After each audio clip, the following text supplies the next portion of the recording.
মজার যে বিষয়টা সেটা হচ্ছে, এই যে দেখেন এখানে আসার পরে এখানে রাস্তা নাই আর। আসসালামু আলাইকুম এভরিওয়ান, সবাই কেমন আছেন? আশা করি সবাই ভালো আছেন। আপনাদের দোয়ায় আল্লাহর রহমতে আমিও ভালো আছি।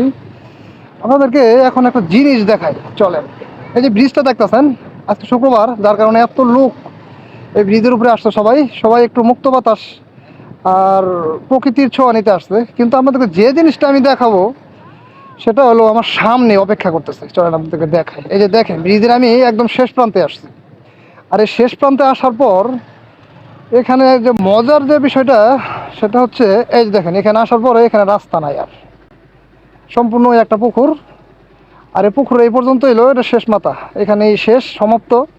আসলে একটা রাস্তার সমাপ্ত যে এভাবে হয় এটা আসলে কখনো জানা ছিল না।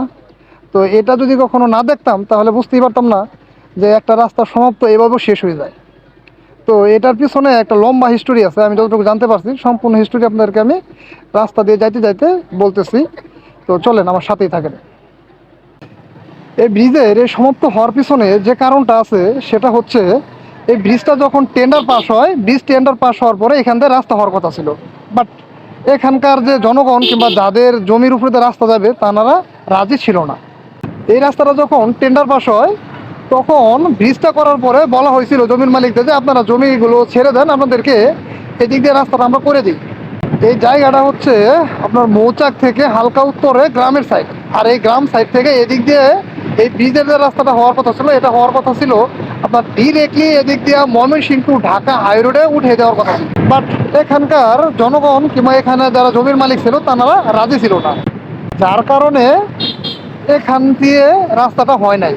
তো এখনো পর্যন্ত যে এমপি ছিল উনি বলেছিল যে এখান থেকে যদি আপনারা জমির ব্যবস্থাটা আপনারা করে দিতে পারেন, রাস্তা করার দায়িত্ব আমার। কিন্তু এখানকার জমির মালিক কিংবা জনগণ ওনারা রাস্তা চায় না, ওনারা জমি চায়। কারণ একটা জমি যদি একজনে চলে যায় সেক্ষেত্রে তার অনেক ভোগান্তিতে পড়তে হয়। কিন্তু জমির চাইতে রাস্তাটা তো বেশি প্রয়োজন, ওনারা কিন্তু সঠিকভাবে বুঝতে পারতেছে না। সেটা হতে পারে পুকুর কিংবা আবাদি জমি, কিন্তু আবাদি জমির সাইড দিয়ে যদি একটা হাই রুট চলে যায় সেক্ষেত্রে সেই জমির দাম যে 3 গুণ হয়ে যায়, ওনারা কিন্তু বিষয়টা বুঝতে পারতেছে না। তো ওনারা যদি চাইতো এই রাস্তাটা করে ফেলতো তাহলে ওনাদের যে সাইডে যে আবাদি জমিগুলো ছিল সেগুলো কিন্তু ভিটা বাড়ির সমান দাম হয়ে যাইতো এই জমিগুলোর। 5ই আগস্টের পর থেকে বাংলাদেশ তো সরকার চলেই গেছে, বাংলাদেশ সরকার নাই।